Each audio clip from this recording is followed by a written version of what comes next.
Ma asfala minal ka'baini minal izar fa finnar. Apa-apa yang menjulur di bawah mata kaki dari kain adalah di neraka. Para Wahabi dan seluruh aliran sesat lain, sekali lagi saya katakan, bukan pada dalil namun pada istidlal. Memang mereka menyampaikan firman Allah dan sabda Rasulullah SAW, namun mereka tak mengerti metode pemaknaan seperti dilalah lafaz, taksis, bayan ataupun qaid. Belum lagi masalik illah.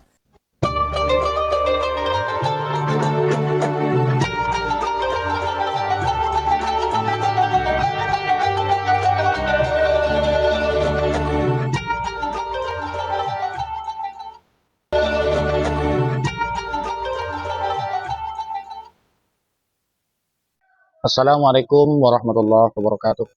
Bismillahirrahmanirrahim. Alhamdulillahirrahmanirrahim. Nahmaduhu wa nasta'inuhu wa nastaghfiruh. Wa na'udzu billahi min syururi anfusina wa min sayyiati a'malina. May yahdihillahu fala mudilla lahu wa may yudlil fala hadiya lahu. Assalatu wassalamu ala Rasulillah wa ala alihi wa sahbihi wa man tabi'ahu wa man wala. Sahabat Cahyati yang dirahmati Allah, alhamdulillah di kesempatan sore hari ini kita jumpa di channel YouTube kami Cahyati 80. Mudah-mudahan kita senantiasa mendapatkan lindungan dan rahmat dari Allah, mendapatkan taufik dan hidayahnya, mendapatkan ridho dan hidayahnya. Amin ya rabbal alamin. Sahabat Cahyati yang dirahmati Allah, tak lupa juga kami ucapkan terima kasih yang sebesar-besarnya kepada para sahabat pemirsa yang telah mendukung channel kami, yang telah men-subscribe channel kami. Jazakumullah asal jaza. Dan tak lupa bagi pemirsa yang baru menemukan channel kami, baru bergabung, jangan lupa tekan tombol subscribe-nya, nyalakan tanda loncengnya, dan tinggalkan komentar di bawah video ini. Bapak Ibu sahabat Cahyati yang dirahmati oleh Allah, kita dalam memahami Al-Quran, Sunnah itu harus memenuhi beberapa syarat. Artinya harus mempunyai ilmu alat untuk memahami Al-Quran dan Sunnah. Ya, di antaranya yang paling familiar di kalangan kita NU itu adalah ilmu nahwu shorof. Itu ilmu yang pokok dua. Dan ada lagi ilmu-ilmu tambahan seperti mantek, balaghah, ma'ani, bayan, dan lain sebagainya. Agar kita memahami Al-Quran itu tidak salah paham, dan tidak cukup dengan ilmu itu, juga harus berguru. Beda halnya dengan orang-orang Salafi Wahabi, ya. Mereka itu memahami Al-Quran hanya dengan terjemahan, tidak memenuhi pemahaman-pemahaman yang dimana ulama-ulama dunia, ulama Ahlussunnah wal Jamaah pada umumnya itu memahami Al-Quran dan Sunnah. Sudah begitu, mereka itu hanya baca-baca tanpa berguru, ya. Pokoknya nemu hadis dibahas sendiri, sudah disampaikan kepada umatnya, kepada jemaahnya. Akhirnya bukan memberi pemahaman yang baik kepada jemaahnya, tapi hanya menambah kesesatan, membingungkan, sehingga jemaahnya pun ikut tersesat dengan pemahaman-pemahaman yang keliru. Seperti contoh yang di video berikut ini, yaitu tentang memakai pakaian yang isbal, yang melebihi mata kaki. Wang Wahabi mutlak mengatakan orang yang memakai pakaian di bawah mata kaki masuk neraka. Berikut ini videonya. Ma asfala minal ka'baini minal izar fa finnar. Apa-apa yang menjulur di bawah mata kaki dari kain adalah di neraka.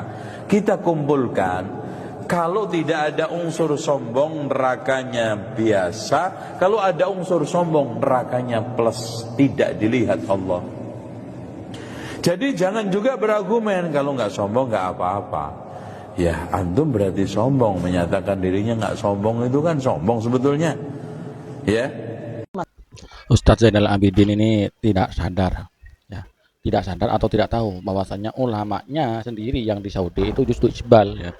Orang isbal yang di Indonesia yang dikritik masuk neraka, sementara ulamanya bahkan Raja Salman pun isbal, ya.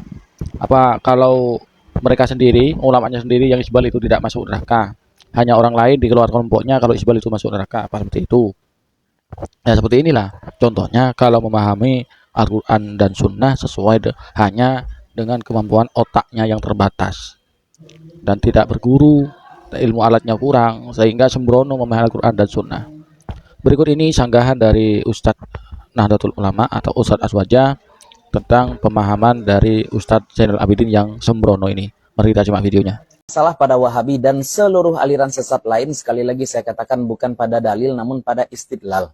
Memang mereka menyampaikan firman Allah dan sabda Rasulullah SAW, namun mereka tak mengerti metode pemaknaan seperti dilalah lafaz, taksis, bayan ataupun qaid. Belum lagi masalik illah.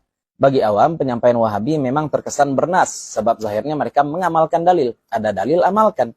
Namun setiap orang berilmu akan paham bahwa Wahabi melewatkan satu proses penting, yaitu istidlal dan istinbat. Begini saja kalau mau bukti. Nabi bersabda dalam riwayat Imam Muslim, la taktubu anni wa man kataba anni ghairal Qur'an falyamhu.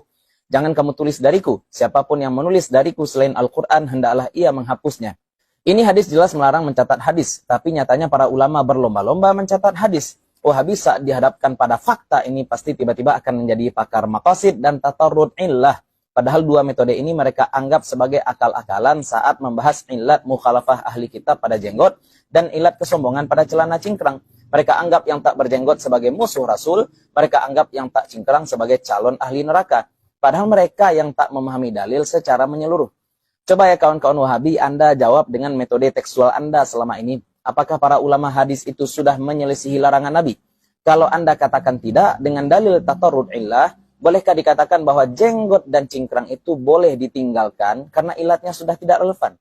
Bapak Ibu sahabat Cahyati yang dirahmati Allah, demikianlah video yang kami persembahkan kepada Bapak Ibu sahabat sekalian. Mudah-mudahan apa yang kami persembahkan bermanfaat, menjadi tambahan wawasan, tambahan ilmu bagi kita bersama. Amin ya rabbal alamin.